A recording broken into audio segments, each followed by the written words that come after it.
امروز قرار پشت صحنه قتل مرد ثروتمند ایرانی رو بشنوید که به خاطر کمک خیرخواهانش محکوم به مرگ میشه. اصلا به فکرم نمیرسید که بخوام سر کسی کنار بذارم، حق کسی رو بخورم، به کسی اشراف بکنم، زن و ناموس و پول و چیزی کسی فکر بد داشته باشم. قبل از شروع اول این ویدیو رو لایک کن و نظرت رو لحظه به لحظه آزادانه توی کامنت ها برام بنویس. جعفر شریعتی ملقب به مهرداد نیویورک یا مهرداد سیسنگان متولد مهر 1322 بود. ساکن ایران بود قبل از انقلاب و به خاطر بورسیه تحصیلی که دولت بهش داده بود به فرانسه سفر میکنه برای ادامه تحصیل. خانواده ثروتمندی نداشت و بعد از انقلاب به امریکا مهاجرت میکنه، اما بین امریکا و فرانسه و ایران مدام در حال رفت آمد بود. وقتی توی فرانسه تحصیل میکرد برای تعطیلاتش به ایران برمیگشت و دقیقاً همونجا بود که با شیرین آشنا شد و با همدیگه نامزد کردند. اما این نامزدی خیلی طولانی نشد و خانواده شیرین به خاطر وضعیت بد مالی اون موقع مهرداد این نامزدی رو به هم زدن. پدر من به خاطر اینکه یک پلیس معمولی راهن بود و به تریاک هم معتاد بود، حقوقش بیچاره نمیرسید که 6 تا بچه و خانواده‌شو بچرخونه. من از 6 سالگی یاد گرفتم که کار بکنم. البته تمام اعضای خانواده ما یه جورایی کار میکردن که بالاخره این گلیمو بتونن از آب بکشن بیرون، و چون از اون زمان 6 سالگی من کار میکردم و طرز برخورد با آدما رو از همون زمان یاد گرفتم و خداوندم به من یک هوش زیادی داد. از اونجایی که مهرداد بین امریکا و ایران مدام در حال رفت آمد بود، اواخر دهه 70 پرونده های مالی باز زیاد داشت و این پرونده ها شامل شکایت اشخاصی می شدند که ازش به جرم فروش مال غیر، کلاهبرداری و حتی سوء قصد به جان مستاجرش شکایت کرده بودند. این طبیعت هر کاری که شما بکنین از مکافات عمل غافل مشو، گندم از گندم بروید، جو ز جو. الان مهرداد یک ثروت خیلی بزرگ داره. بعد این همه سال تحصیل و کار کردن توی ایران خرید و فروش ملک زیاد انجام میداد و یکی از ملاک بزرگ نوشهر بود. اگرچه خوانندگی میدونین درآمدی نداره، یعنی باید تمام خوانندگان عزیز ما بدونن که باید یه شغل دیگه هم داشته باشن و اگر یک زمانی در اوج قرار میگیرن که میتونن یه پولی پس انداز بکنن، یه پولی به دست بیارن، فوری برن یه ملکی بخرن، یه کاری دیگه بکنن که این بمونه براشون. و ارزشمندترین املاکش باغ رباط کریم و تجریشش بود، خونه زعفرانیش بود، فروشگاه خانه و کاشانه‌ای که سمت نوشهر بود و یک فروشگاه پوشاک خیلی بزرگ که اون هم با سمت نوشهر و نور بود. مهرداد نیویورک.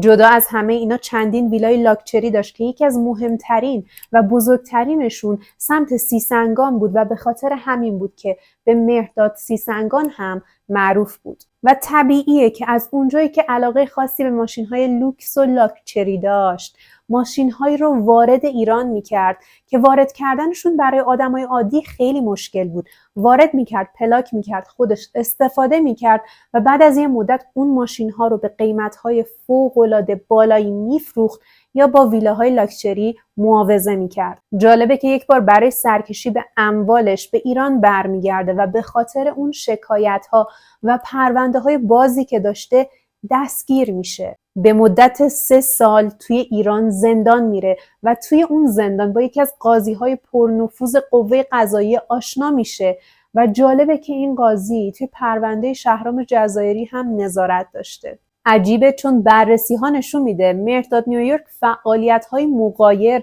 با قوانین شرع اسلام و ایران داشته، اما به راحتی به کمک وکیلش بین ایران و امریکا تردد میکرده. بعد از آزادیش از زندان ایران با این قاضی رابطش رو ادامه میده و دوستای خوبی برای هم میشن و بعد برمیگرده به امریکا و اونجا با یک خانم ترک زبان که اهل ترکیه بوده آشنا میشه و بعد از ازدواج با این خانم صاحب 2 تا فرزند از این خانم میشه به اسمهای اشکان و افشان. چند سال بعد از این خانوم جدا میشه به خاطر اینکه درگیری و مشکلات مالی زیادی با این خانوم و 2 پسرهاش داشته. اختلاف نظر سر ارث و مال و ملک با هم زیاد داشتن.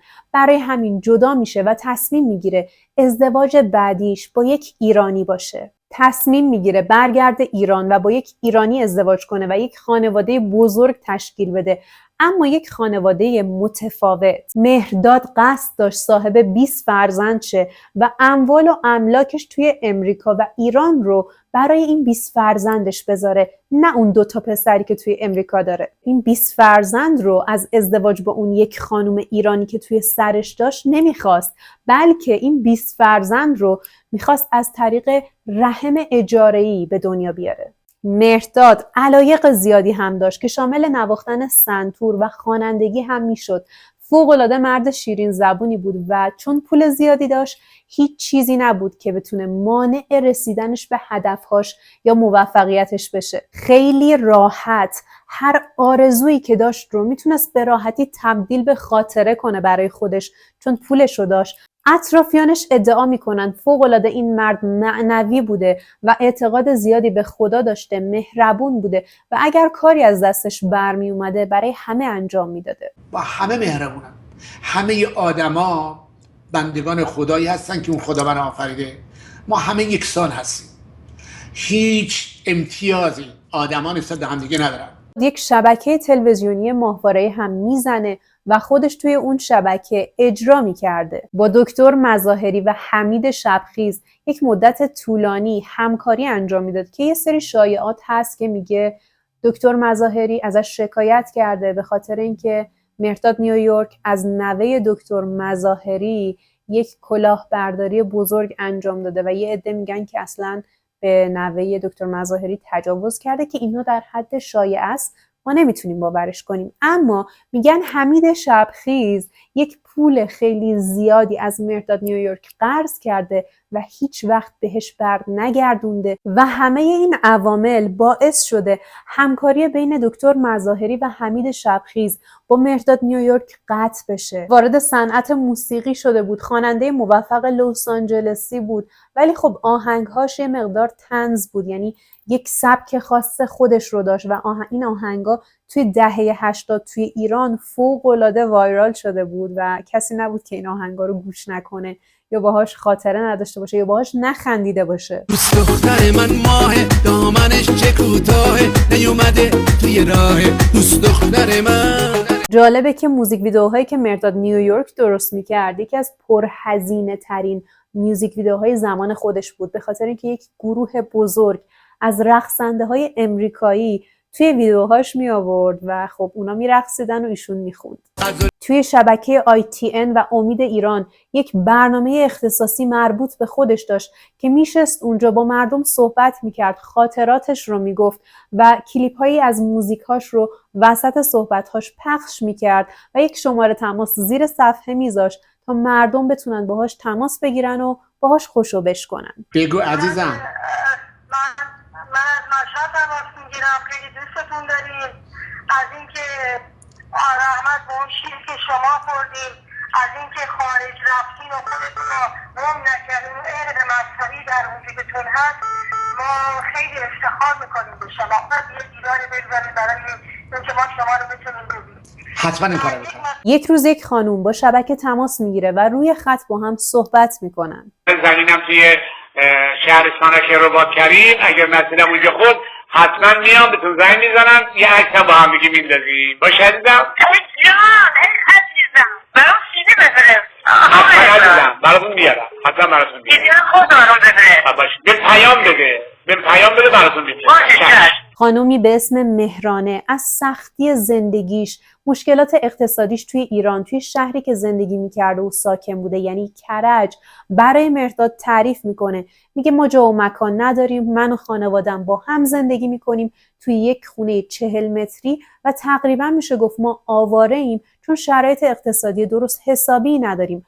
پدرم و خودم هم بیکاریم. بعد از این درد و دلها با مهرداد بهش میگه از اجاره نشینی خسته شدیم و البته از خودش هم کلی تعریف میکنه. میگه من 25 سالمه و به خاطر چهره و اندام زیبایی که دارم نمیتونم هر جایی کار کنم و همه برام مشکل ایجاد میکنن، به خاطر همین ترجیح دادم توی خونه بشینم و سر کار نرم. از اونجایی که اصطلاحاً میگن وضع مالی مهرداد توپ بوده، ثروت خانوادگیش یک عددی نزدیک به 40,000 میلیارد تومنه و پول درآوردن دغدغه مهرداد نبود. ثروت مهرداد به قدری زیاد بود که برای استفاده شخصیش این ماشین رو سال 97 که پلاک تگزاس بوده به ایران وارد میکنه تا بتونه سوارش لذت ببره و ازش استفاده کنه و بعد از یه مدت این ماشین رو با یک ملک تاق میزنه. بعد از شنیدن صحبت‌های مهرانه بهش میگه پشت خط بمون تا صحبت‌هامون رو ادامه بدیم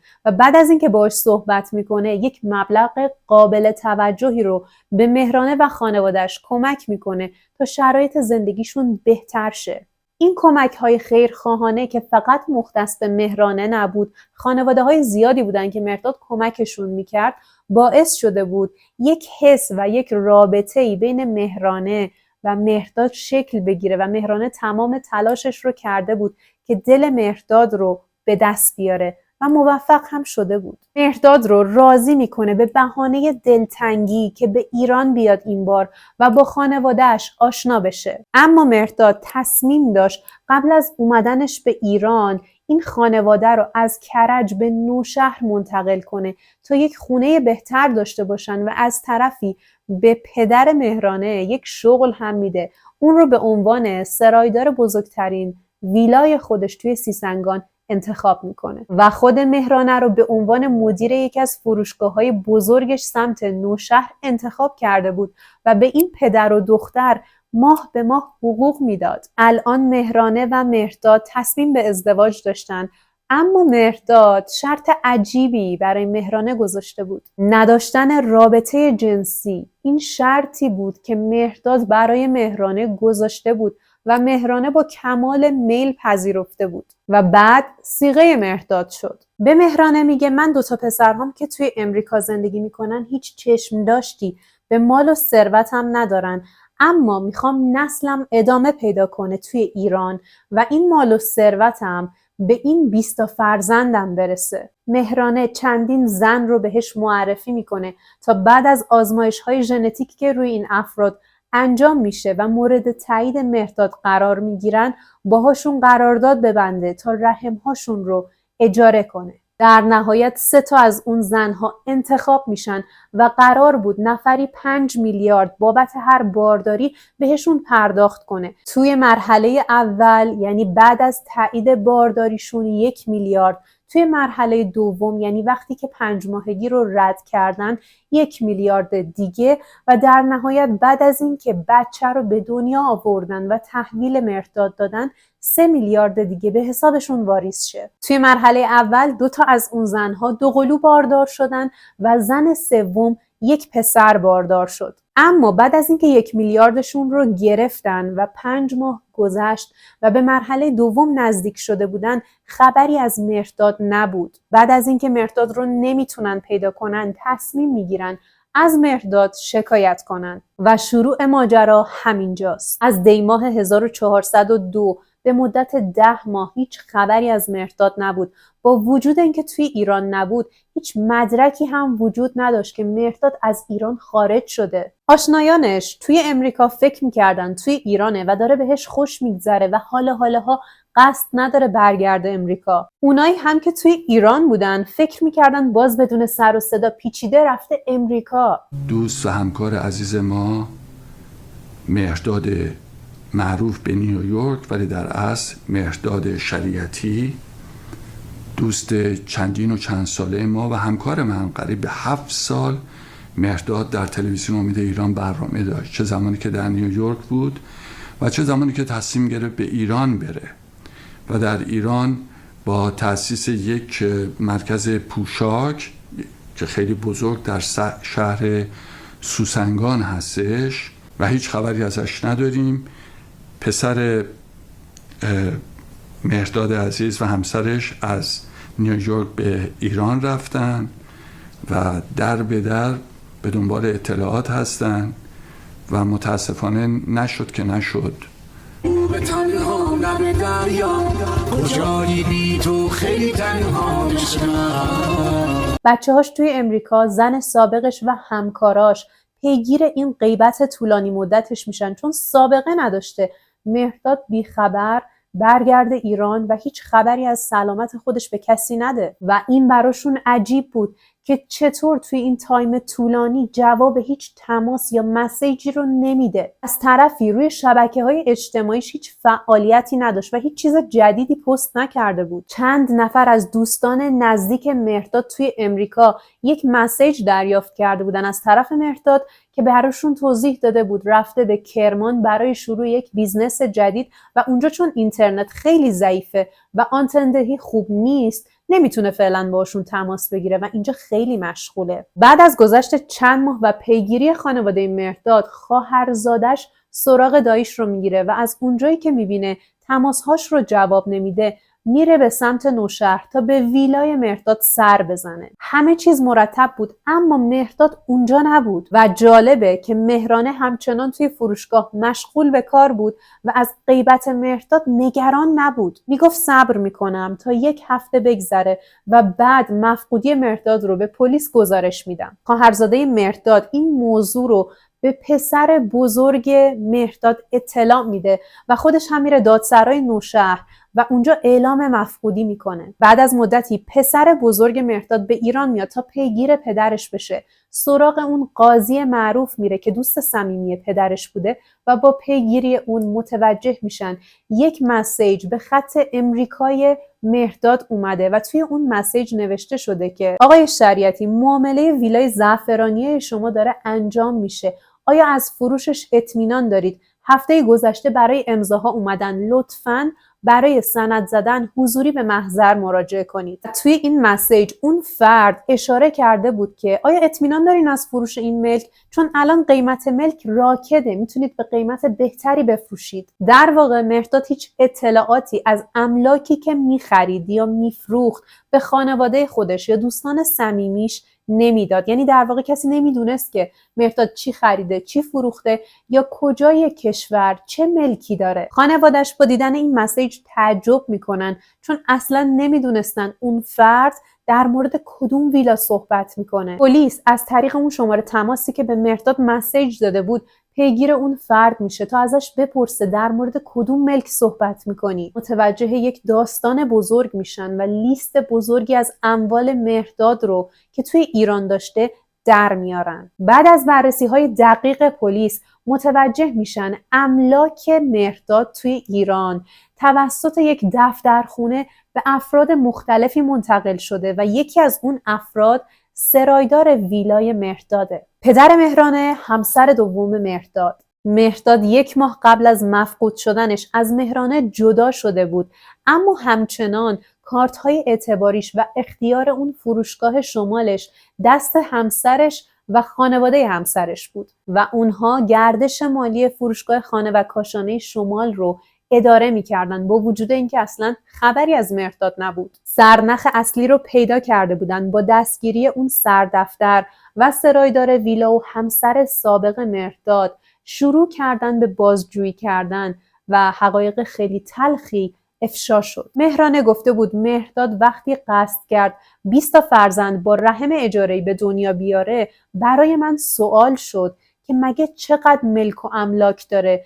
که ترجیح میده این ملک و املاک و ثروتش بین 20 تا بچه تقسیم بشه. مهرداد لوکیشن اموالش رو به من گفت و من بهش پیشنهاد دادم به من هم به عنوان یکی از رحم‌های اجاره‌ای فکر کنه که هم پول خوبی به جیب بزنم و بعد بچه‌های خودم بتونن یکی از وراث مهرداد شن تا آینده خوبی رو براشون تضمین کنم. اما مهرداد این پیشنهاد رو رد میکنه و ناراحت میشه. همچنین مهرانه ازش یک ملک خواسته بوده به عنوان پشتوانه برای اینکه اگر یک روزی مهرداد نباشه آینده خودش هم تضمین باشه. مهرداد اون ملک رو هم به مهرانه نمیده. مهرانه همچنان ادامه میده که مهرداد رابطش رو با من قطع کرد و من میترسیدم شغل‌هایی که به من و پدرم داده رو از ما بگیره و ما دوباره برگردیم به اون زندگی که قبلا داشتیم. 2 هفته بعد تصمیم میگیره شانسش رو دوباره امتحان کنه. توی تاریخ 5 دی ماه 1402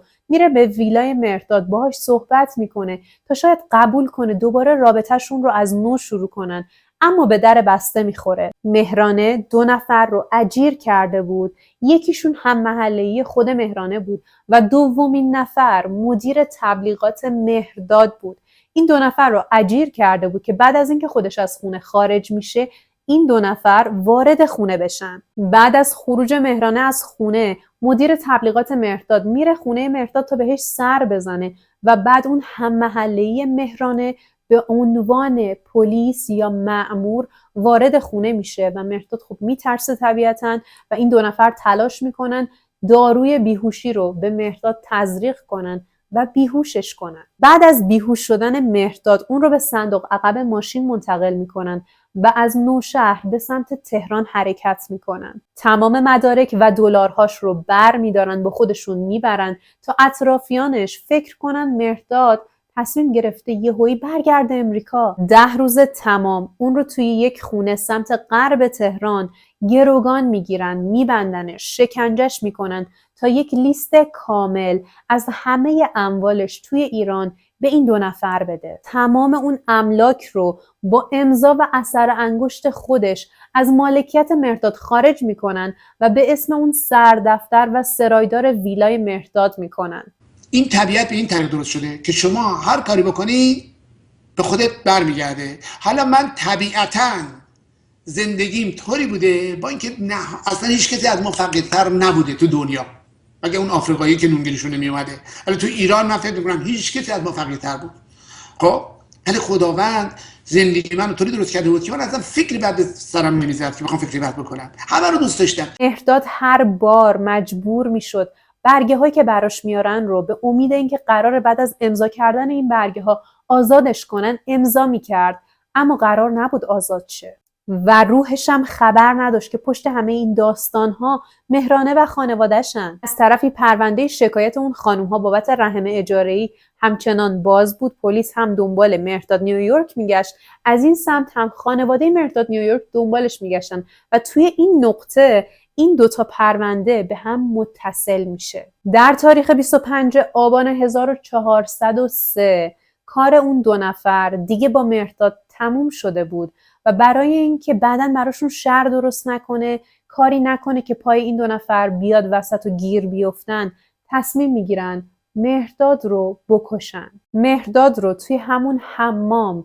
خفه میکنن و برای اینکه ذره‌ای از جسدش باقی نمونه جسدش رو مسله میکنن، تیکه تیکه میکنن و بعد کل جسد رو توی یک بشکه اطراف تهران سمت مهرآباد دماوند میریزن توی یک بشکه و بعد از اینکه سوزوندنش تمام استخونها رو توی بیابون پخش میکنن. جالبه که مهرانه به اون 2 نفر گفته بوده مهرداد توی امریکا یک تصادف داشته و به خاطر اون تصادف تحت عمل جراحی قرار گرفته و توی هر 2 تا پاش پلاتین گذاشته شده و اون پلاتین ها سریال نامبر داره و بعد از اینکه جسد رو سوزوندن باید اون پلاتین ها رو در بیارن، جدا کنن توی یک پلاستیک جدا بریزن و اون رو توی یک سطل آشغال خارج از اون منطقه رها کنن. بخشی از جسد این خواننده ثروتمند ایرانی توی بیابون‌های اطراف دماوند پیدا شد و برای تشخیص DNA برای آزمایش‌های بیشتر به پزشکی قانونی منتقل شد. با وجود اینکه 1 سال از رسانه‌ای شدن این پرونده میگذره، این پرونده همچنان ابهامات خاص خودش رو داره. توی این حد فاصل اون خانوم‌ها بچه‌ها رو به دنیا آوردن، اما یکیشون که یک پسر باردار بود بچهش سقط میشه. الان مهرداد 4 تا فرزند جدید داره، یعنی 2 تا دوقلو، و با وجود اینکه مهرانه هیچ ارتباط ژنتیکی با این بچه‌ها نداره، یک قرارداد بین خودش و مهرداد بسته بوده که اگر به هر دلیلی مهرداد ایران نباشه یا اگر خدای نکرده فوت بکنه، حضانت این بچه‌ها با مهرانه است و مهرداد مهرانه رو به عنوان مادر بچه‌هاش انتخاب کرده بوده. اما چون مهرانه توی بازداشتگاه بود، بچه‌ها موقتاً به شیرخوارگاه منتقل شدن و پول اون 3 تا خانوم بابت بارداریشون همچنان پرداخت نشده و پرونده هاشون بازه و بعد از اون یه سری افراد جدید هم اضافه شدن. یعنی پرونده های شکایت علیه مهرداد الان بیشتر شده به خاطر اینکه به گوششون رسید مهرداد به ایران برگشته و این اتفاق براش افتاده. پس طبیعتا الان خیلی هاشون میتونن دوباره به پولشون برسن. جالبتر اینجاست که مقامات ایران بعد از اینکه بررسی میکنن متوجه میشن که مهرداد توی امریکا یک شبکه ماهواره‌ای داشته و نصف اموالش رو توقیف میکنن به خاطر اینکه از راه نامشروع به دست اومده. این پرونده 5 نفر مظنون اصلی داره که 2 نفرشون یعنی مهرانه و پدرش برنامه‌ریزی و شراکت در قتل داشتن. 2 نفر بعدی قاتل‌های اصلی این پرونده هستن که جسد رو مسله کردن و سوزوندن و نفر پنجم سردفتریه که از این ثروت 40,000 میلیارد تومانی با خبر بوده و تمام این اموال رو به نام خودش و اون سرایدار ویلا منتقل کرده.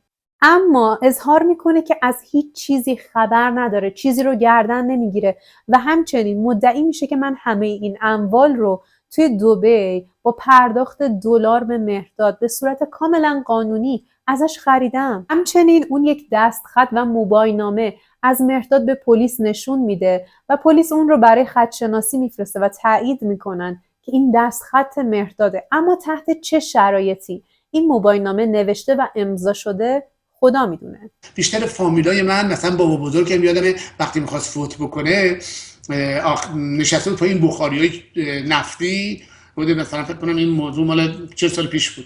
بعد گفتم این البته 95 سالش بود شاید بیشتر و گفته بود که این بخاریای نفتی مثل چوبیای قدیم نیست. بعدم دیگه حرف نزده بود. گفتن حاج آقا چی شد؟ حاج آقا رفت. یعنی که اونجوری خوب حالم بره نشستی هم سکته نمیدونم خفیف بکنی بری. خیلی بده که تو بیمارستان بره اونجا بعد فامیلاش بیان تو بیمارستان سربیش بزنن. خدا نصیب هیچ کسی نکنه. خدا کنه همیشه همه مثل بابا بزرگ من فوت کنن بگن این بخاری نفتی ها مثل چوبیا نیست و منم که حرف نزنن در سن 100 سالگی به بالا. پلیس مدارک محکم تری داشت برای اینکه ثابت کنه این سردفتر هم شریک جرمه. پلیس متوجه شده بود مبالغ زیادی از حساب این سردفتر به حساب سرایدار و همچنین برعکس واریز شده. از طرفی این 2 نفر با هم تماس‌های تلفنی مشکوکی داشتن. دادگاه هنوز برای این 5 نفر تشکیل نشده و حکمی هم صادر نشده، ولی میشه حدس زد حکم نهایی دادگاه برای این 5 نفر چی میتونه باشه. متاسفانه روند پرونده یک جا متوقف میشه چون پسر ارشد مهرداد بعد از اینکه این 5 نفر دستگیر میشن خیلی مرموز و بیخبر بی اطلاع به پلیس ایران رو ترک میکنه و برمیگرده امریکا. دقیقاً قبل از اینکه آزمایش‌های ژنتیک انجام بشه این پسر ایران رو ترک میکنه و مدیریت مالی و اموال پدرش رو به 2 تا از برادرهایی که از اقوام پدرش بودن میسپاره و جالبه که پدرش با این 2 نفر رابطه فوق‌العاده بدی داشته. چرا این اموال رو به اون 2 نفر سپرده باز هم خدا میدونه. پسر مهرداد از اختلاف پدرش با این 2 نفر کاملا مطلع بوده و احتمال این که این 2 نفر از املاک پدرش اموالش سوء استفاده کنن رو میداده. اما با این وجود املاک و اموال رو به این 2 نفر سپرده و رفته. خواهرزاده مهرداد با حکم قضایی امین اموال مهرداد شناخته شد و تونست تمام کارت‌های اعتباری و تمام اموری که زیر دست خانواده زن سابق مهرداد بود و اون املاکی که به اون 2 نفر، اون 2 برادری که مهرداد باشون اختلاف داشت رو همه رو پس بگیره. یک اتفاق عجیب و نامتعارف میفته و اون اینه که مهرانه با وجود اینکه از مهرداد جدا شده بود و هیچ رابطه بیولوژیکی یا ژنتیکی با بچه‌های مهرداد نداشت، تونست بچه‌های مهرداد رو تحویل بگیره و اونها رو تحویل خانواده خودش بده. این اقدام خیلی نامتعارفه و در حالی صورت گرفت که با حکم قضایی خواهرزاده مهرداد امین اموال مهرداد شناخته شده و نباید بچه‌ها رو به مهرانه تحویل میدادن. در واقع باید بچه‌ها به خواهرزاده مهرداد تحویل داده میشد مثل بقیه اموالش. انتقام خیلی چیز داره، لذت داره، ولی بخشش لذتش 1000 برابر انتقامه. ولی ما تو رو میبخشیم. پول زیاد گاهی نه تنها خوشبختی نمیاره، بلکه میتونه عامل اصلی بدبختی یک خانواده بشه و همچنان تکلیف اون ثروت 40,000 میلیاردی مهرداد مشخص نیست. مقصر اصلی این پرونده واقعا کی بود؟ مهرانه یا مهرداد؟ قضاوتش با شما توی کامنت ها. ممنونم که تا اینجای ویدیو کنارم بودید و حتما به ویدیوهای قبلی سر بزنید اگر مخاطب پرونده های جنایی هستید و از همین پایین لایک و سابسکرایب کنید و اون زنگوله رو بزنید تا سری بعدی دوباره ببینمتون و مرسی.